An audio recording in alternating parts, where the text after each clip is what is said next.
Welcome back to রোমার roots. তো আজকে নিয়ে চলে এলাম আমার ডিউরাফিট ট্রেডমিলের সেকেন্ড সার্ভিসিং। তো এক বছরে জেনারেলি এই ট্রেডমিলটা, মোটরাইজ ট্রেডমিলটা দুটো সার্ভিসিং চায়। তো এইটা ছিল আমাদের 2024-এর সেকেন্ড সার্ভিসিং, আর technician as usual on time এসে গেছিলো।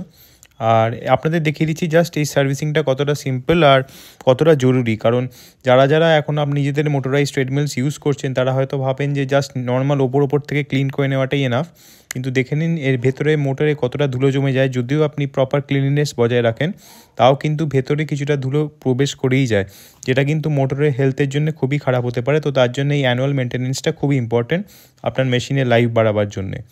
তো যার জন্যেই এই অ্যানুয়াল মেনটেনেন্সটা আমি বছরে দুবার করাই, প্রত্যেক 6 মাস অন্তর একবার। তো এটা ছিল এই বছরের ফাইনাল অ্যানুয়াল মেনটেনেন্স। তো এইবারে হয়তো একটা সিম্পল পার্ট চেঞ্জও করতে হয়েছে, যেটা একটু পরেই আমার টেকনিশিয়ান বলেছিল। মোটামুটি এটা ওপেন করতে গিয়েই ভেতরে যে ওয়াশের ইকুইপমেন্টটা আছে, যেটা পুরো স্টেবিলাইজ করে ট্রেডমিলটাতে রানিং করার সময়, তো ওইটার একটা পার্ট একটু উইক হয়ে গেছে। তো ওটাকেই মেনলি রিপ্লেস করতে বলছে। আর এছাড়াও আগের দিনকে আমি একটা স্প্রে ইউজ করেছিলাম এই ট্রেডমিলটাতে, জেনারেলি যেটা সপ্তাহে একবার করে ইউজ করতে বলে, তো ওটা একটু বেশি স্প্রে হয়ে গেছে, তো যার জন্য একটু জেলি লাইক সাবস্টেন্সও ফর্ম করে গেছে, তো ওটাকেও ওয়াশ করতে হচ্ছে। দেখুন এই যে ওয়াশারটা দেখতে পাচ্ছেন, ক্লিপ যে টাইট করা আছে, এই ওয়াশারটা পুরো হালকা কিছু কিছু জায়গায় দেখেছি, কিছু কিছু জায়গায় স্ট্রেট আছে। এরপর কিন্তু চেঞ্জ করতে হবে।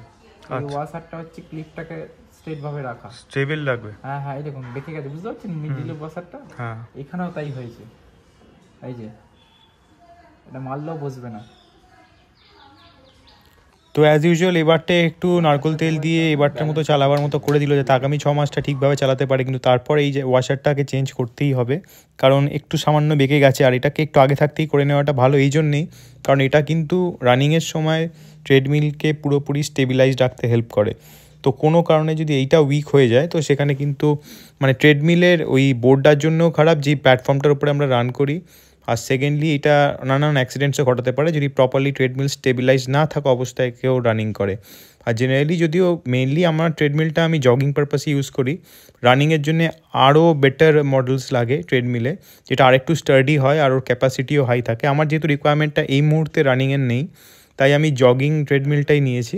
তো এইখানে জগিংটা মোটামুটি স্মুথলি করা যেতেই পারে যদি আপনি ভালো ফুটওয়্যার ইউজ করেন। আর এছাড়া দেখতেই পাচ্ছেন যে তলার ম্যাটটা কীভাবে ক্লিন করতে হচ্ছে। এই ম্যাটটাও পুরোপুরি খুলে নিয়ে তারপর ভেতর থেকে ক্লিন করে টেকনিশিয়ানরা যতবার আসে। আর তারপর যখন এই মোটরটাকে রান করে তখন কিন্তু আগের থেকে অনেকটাই স্মুথ রান করছিল। আর ওরা নিজস্ব কিছু একটা কোম্পানি মেড ওরা একটা লিকুইডও ইউজ করে, যেটা দেওয়ার পর কিন্তু এই প্ল্যাটফর্মটা আরও স্মুথ হয়। আর এর আগে যে একটা ফ্রিকশন টাইপের হতো মানে রানিং করার সময় 6 মাসের শেষের দিকে, তো সেটা কিন্তু এখন পুরোপুরি চলে যাবে, কারণ এই জাস্ট প্রপার অয়েল সার্ভিসিংটা হয়েছে।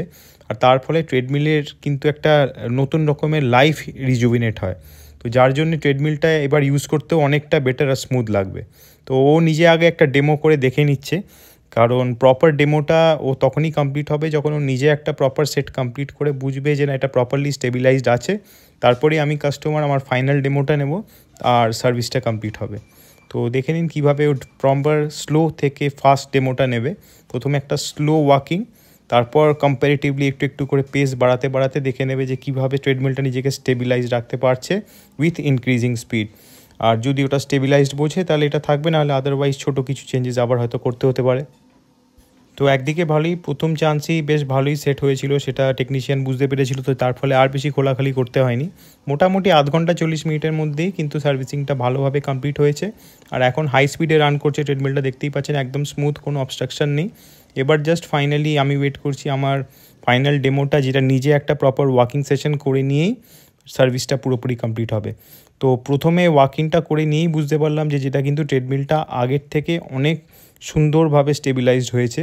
আর লাস্টের দিকে যেটা মনে হচ্ছিল যে একটা একটু ব্রিস্ক ওয়াক করার সময় একটু ডান দিকে মানে প্রেশারটা বেশি লাগছিল ট্রেডমিলটার, কিন্তু এখন কিন্তু সার্ভিসিংটা কমপ্লিট হওয়ার পর একদম প্রপারলি স্টেবিলাইজডভাবে ওয়াকিংটা করা যাচ্ছে। আর ব্রিস্ক ওয়াকিং রানিংও আগের থেকে অনেকটাই স্মুথলি করা যাচ্ছে। তো যে যার জন্য এই ভিডিওটা বানানো সেটা হলো কিন্তু প্রপার ইকুইপমেন্ট মেনটেনেন্সের জন্যে ইয়ারলি অ্যানুয়ালি এই দুটো সার্ভিসিং খুবই এসেনশিয়াল আপনার ট্রেডমিলে হেলথ ভালো রাখার জন্যে। তো যারা মোটরাইজ ট্রেডমিলস ইউজ করছেন ডেফিনেটলি সার্ভিসের জন্য দেখবেন। আর আমাদের চুচুড়ো Chandannagar to up to Howrah এলাকা অবধি আমাদের যে টেকনিশিয়ান আছে এই টেকনিশিয়ানটাই আমার ইকুইপমেন্টস মেনলি সার্ভিস করে। মোটামুটি ভালোই রিপোর্ট, ফিডব্যাকও আমি ভালোই দেবো। তো যারা যারা ইন্টারেস্টেড তাদের জন্য ডেসক্রিপশন বক্সে আমি ওর কন্ট্যাক্ট নাম্বারটাও দিয়ে দেবো।